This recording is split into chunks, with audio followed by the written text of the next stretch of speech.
Disney has expanded their iconic Polynesian resort with this, the Island Tower. This Disney Vacation Club property offers sweeping views of Magic Kingdom and the Seven Seas Lagoon. There are 5 total room types, from the 2-person duo studio to the brand new 2-bedroom penthouse villas. Starting off at the most affordable version, we have the Duo Studio.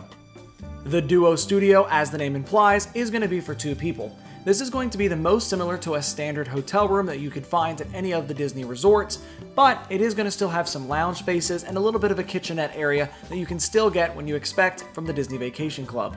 There's going to be a restroom, there's going to be spots for storage, there's going to be a little area to get ready. Of course, there's going to be the television and the Alexa devices that are connected up to it, and it is going to get all the same amenities at the resort that you get from any of the other rooms. So if you're looking for more of a budget option, you can still get fantastic views and better rates with getting this option.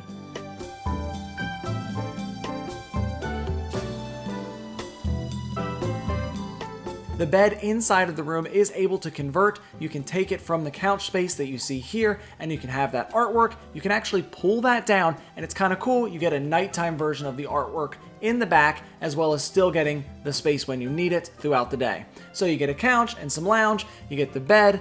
It's a nice combo of 2 different options if you're looking for something that's a little bit smaller for 2 people and you still want to get perks from the Disney Vacation Club inside this resort.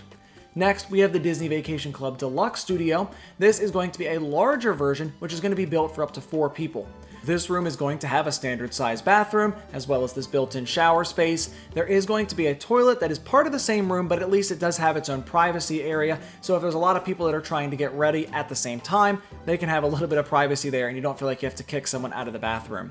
There is going to be this closet space here and another area to the right where you can leave some extra storage or have maybe some gifts and merchandise from the park to hang out there. Then inside of the actual bedroom itself, it is going to have one standard size bed. It is also going to have a secondary bed that can pull down from the wall, the same as we saw in the Duo Studio. We've got a kitchenette area here, and farther inside of the room there's going to be another Alexa device. If you've never used one of those, they actually interconnect with the Disney Vacation, so you can kind of get things all set up. You can ask specific questions about the park and get a lot of insight that which you might not know about, and it's kind of a nice perk for people staying at the Disney hotels. And of course, this room as well is going to have balcony space, so you can sit outside and get a view of the Magic Kingdom, or if you're looking the other way, you could be looking out towards a parking lot or the Disney golf courses. Next, we move into the 2-bedroom villa. The 2-bedroom villa and the 1-bedroom villa are very, very similar. There's just going to be a connecting area which adds that extra bedroom, which you'll see in a minute. As you can easily see here, the lounge space and the kitchen space is much, much larger in this room type, and it's going to get significantly larger when we move up to the penthouse villas.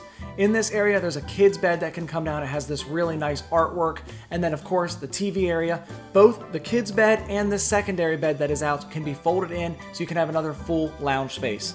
An advantage of having these 2-bedroom villas is that you do get a lot more area to sit outside and be able to enjoy the views and the temperature and the fireworks at night.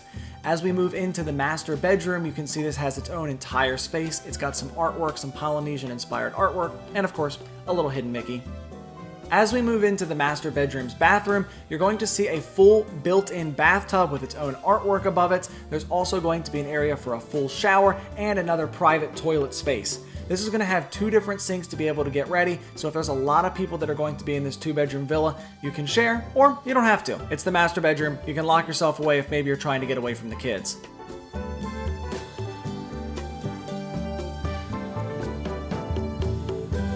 Moving back into the living room and kitchen space, these are the 2 beds again. Both can be flipped up to give you a lot more space throughout the day. Those are pretty popular and the kids love those little single beds.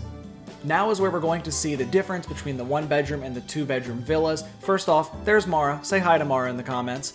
Secondly, we're going to head into this space. If you do decide to get the 2-bedroom villas, it's going to add on these 2 extra beds. It's also going to have its own bathroom. So if you're going down with grandparents or extended family, or maybe you just have a really big family yourself, this might be a really great perk if you're trying to add not just more lounge space, but more bathrooms, more bedrooms, and of course more spots to sit outside and enjoy the fireworks and the weather and just kind of get away. That's part of the Disney Vacation Club, is just that you can kind of disappear into your hotel if you need to, especially if you're having an extended Disney vacation.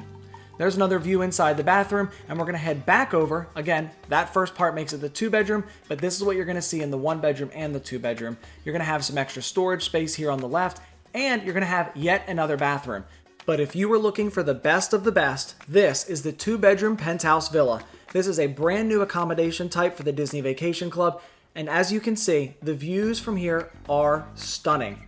The room itself is going to be very large with plenty of lounge space, kitchen space, a big television, spots to hang out, a living room. As we enter here into just one of the numerous bathrooms, it's going to have nice, luxurious accommodations, but everything pales in comparison when it comes to the view. By far, the selling point of this room, and really of the whole hotel, is their fantastic views of the Seven Seas Lagoon and the Magic Kingdom. For the fireworks at night, to have your own private space, to be able to look out, to enjoy the Florida weather, to feel the tropical breeze, these rooms really they win. It might be the best view you can get of the Magic Kingdom fireworks other than being up in the castle itself with Tinkerbell as she begins to fly. Here we're going to head into one of the private rooms. It's got its own private balcony. It's got its own private bathroom. Now, as you probably know, the Disney Vacation Club is not the cheapest possible option. It is an affordable option if you're going to come back to the parks again and again and again, and you want these larger rooms. But this room you're looking at, it's not cheap. It's a lot of DVC points, and it would be thousands of dollars a night. Keep that in mind, but as you know, the Disney Vacation Club is very, very popular, so of course, there's a lot of people that are looking for this exact accommodation. Here we're going to have another built-in tub, another built-in shower, 2 separate vanities, and another private spot to use the restroom. This is just one of the 2 separate rooms that are going to be part of this space, and there is another fold-down bed that is part of the living room, so this also holds a large amount of people inside of this if you want to. It's not just a penthouse, it is a full penthouse villa with multiple bedrooms for a larger family or a larger group. As we head back out into this living room, you can just see just the wall of glass that allows in a ton of natural light. Again, this entire room's purpose, while of course being a luxurious accommodation, it is to sell that view, and the view is what's going to sell this. As we head into this next bedroom, you're going to see its closet space on the left, and then we're going to head into another bathroom area. This one's going to have a built-in shower, a private spot to use the toilet, and then of course its vanity area.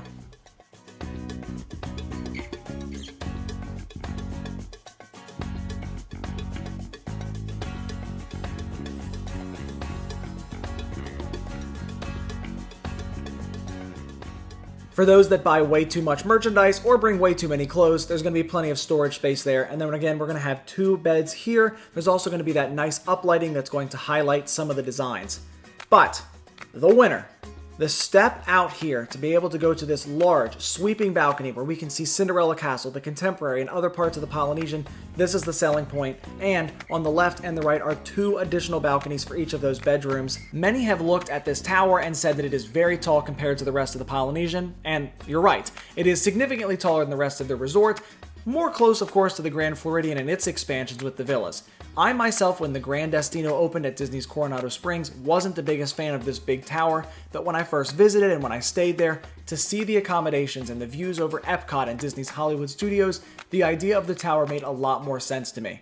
This tower is the same, between its hideaway terraces that you can go in and just enjoy some of the views and enjoy some of the Florida temperature and the breezes, to be up in some of these rooms, to sit on the balconies, or of course to be in the penthouse villa.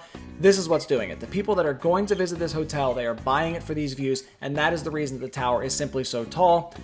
To me, that does justify its existence a little bit more. Let me know what you think, but if you're someone staying at this hotel, I don't think you're going to complain about being up on the 10th floor.